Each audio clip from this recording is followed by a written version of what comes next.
पहली चीज़ ये है कि हमें इज्तमाई तौबा करनी है।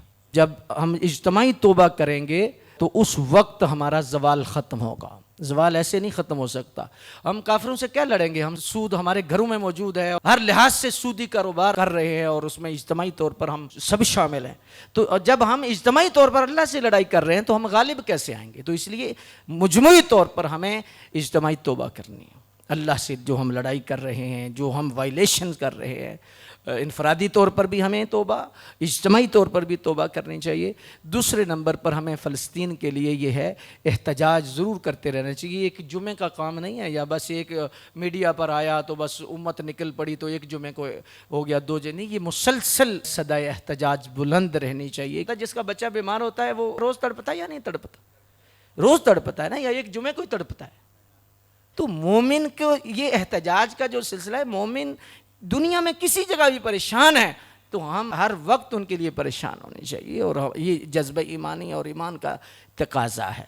तीसरे नंबर पर यह है कि माली मदद। हुजूर ने फरमाया एक तीर 3 बंदों को जन्नती बनाता है। कैसे? फरमाया बनाने वाला, बेचने वाला, पकड़ाने वाला। एक तीर की वजह से 3 बंदे जन्नत में जाएंगे कि बनाने वाला उस इरादे से बना रहा है असलहा, दूसरा बेचने वाला इस इरादे से बेच रहा है, और तीसरा उसे पकड़ा रहा है, उसके मुमिद्दो मुआविन है, उसकी मदद कर रहा है।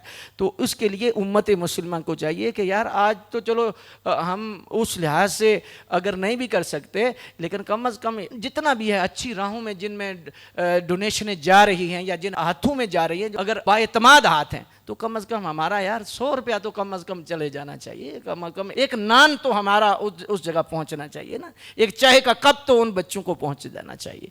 चौथी जो हमारी जिम्मेदारी है वो ये है कि हम दुआएं करते रहें। तहज्जुद के वक्त, नमाज़ों के वक्त, हर जगह हम उनके लिए दुआएं करें, इबादत करें, इज्तिमाई दुआएं होने चाहिए। तो ये 4 जिम्मेदारियाँ कम अज़ कम हमारी हैं उम्मत मुस्लिमा की। फ़लस्तीन के हवाला से या शुहदा या किसी जगह भी मुसलमान जो मज़लूम होते हैं उनके लिए 4 जिम्मेदारियाँ थी। अल्लाह हमें अमल की तौफ़ीक़ अता फ़रमा दे और हमें खैर अता फ़रमा दे।